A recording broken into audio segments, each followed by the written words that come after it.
Hey, it's Reverend Megas, and this is your reading, if you want it, because it's with consent only. But this is pretty specific, and it is a collective reading, but if you stay and you want this, please don't make it fit.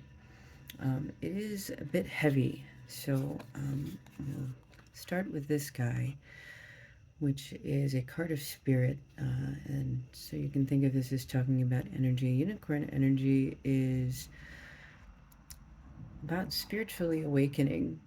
This sometimes means a spiritual awakening, but in this reading, what I'm feeling is this is more somebody who is awakening to the idea of esoteric truths and the metaphysical.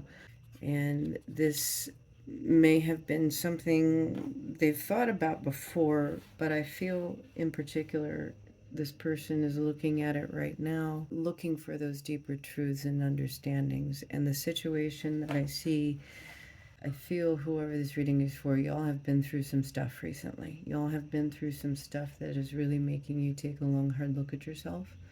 It's not been very pleasant. And I feel like it's cumulative in the sense that this sense of dissatisfaction and unfulfillment, as it were, has been sort of building and growing for a while. And some things may have happened recently that are now causing you to take a look at your personal truths and how you're showing up in the world. We'll put him back later. And that's what Black Egg is. We are looking at another card of spirit here. So this energy is about truth, and it's about standing in our own truths and our own authenticity. And when we're not, working with this energy, we're invalidating our own feelings and truths. We're justifying behaviors, bad behaviors, rationalizing things away. We're not looking inside. You might say we're not doing our shadow work, but we're not doing that deep emotional inner work that we need to do.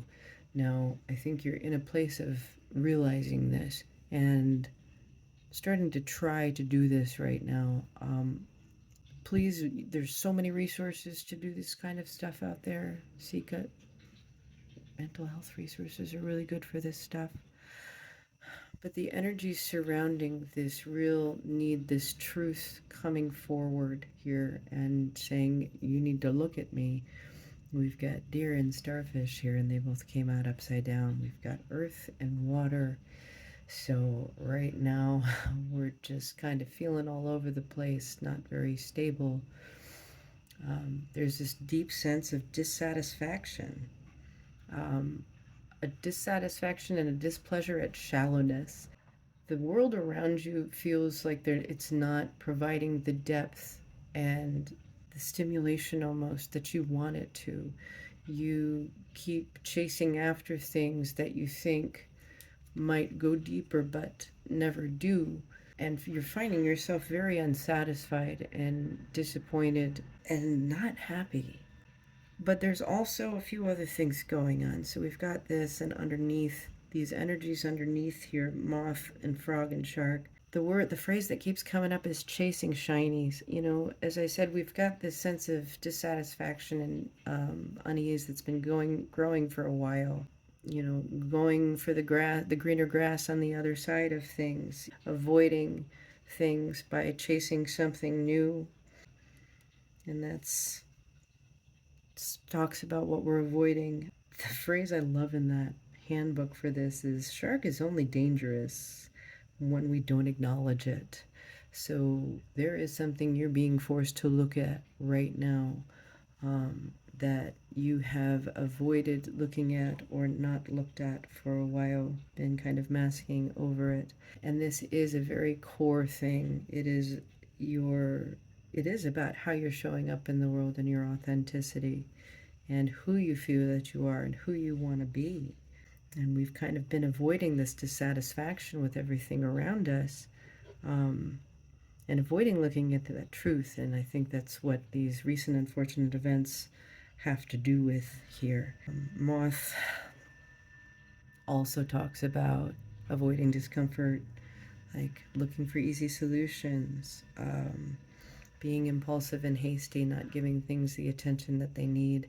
And I'm also really looking here at deer.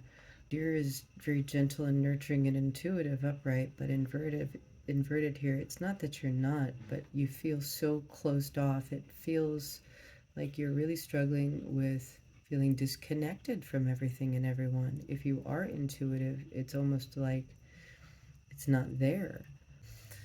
There's a sense of isolation. You may have isolated yourself or been working on things and not really been connecting with people and are really struggling with that right now. Maybe even struggling with some perspectives that you're holding inside about connecting with people and the depth in relationships.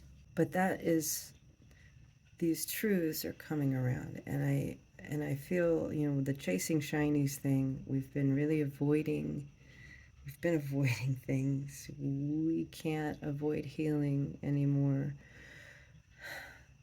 There's a sense that of burnout here, moth and frog inverted.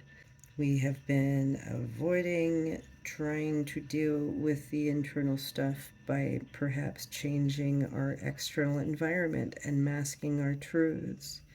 And it has not been working. And we keep trying in the same way. And we're now at this place of burnout where this shark energy is coming up. Now, again, only dangerous when we don't acknowledge it. And it's not inverted, but it's there and it's looming and it's demanding to be looked at and dealt with. And I think you're aware of this. And I'm not sure you know where to go to start and begin with this, but please take care of you and take your time.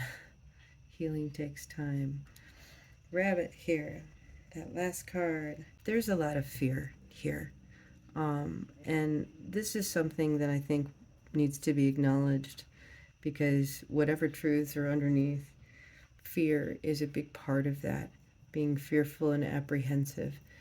I think, too, when we start to unravel our emotional truths, we start to realize how interconnected things are. So, this fearful stuff may be connected to a lot of different things, and it may also be very deep, so we don't even realize it's that fear that's motivating our behaviors in the present.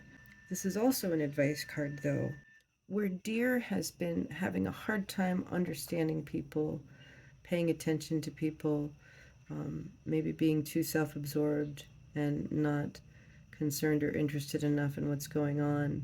Rabbit is spitting that with some compassion. So the presence of Rabbit does indicate fearful. There's a sense of fear and apprehension and distrust and hypersensitivity and almost a sense of hypervigilance. So I feel almost in this state of burnout.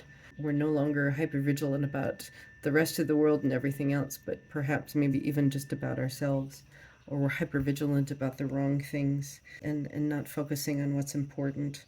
Rabbit, in that fear, there's also an opportunity to pause, to listen and to observe and to take in information before acting.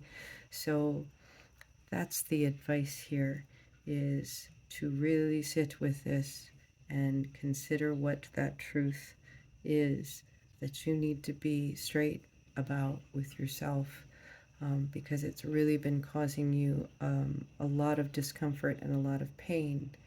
And unfortunately, I think for some of you, that's even been projected out onto the rest of the world. There's a dissatisfaction with your circumstances and with the world, and you're not enjoying things as much, or you just feel like everything is so shallow and meaningless to a point.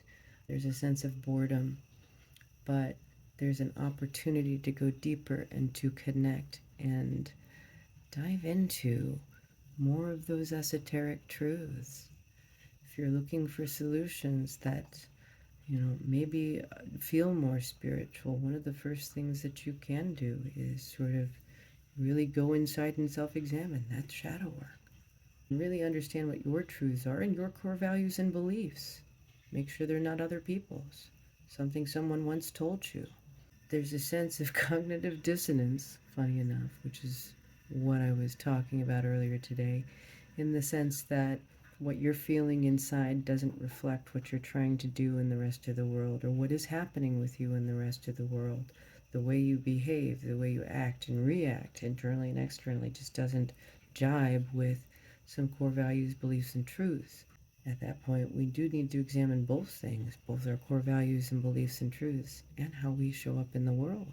Sometimes we need to let go of those other people's ideas that we've been hanging on to that aren't serving us anymore.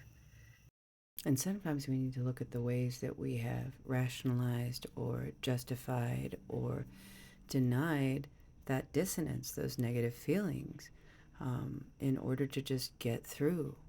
When we're not looking at the source of that discomfort, we can then often project that out onto the rest of the world, and it can get in the way of our relationships and connections. There is a lot of hope here, and there is an awareness that this is a thing that needs to happen.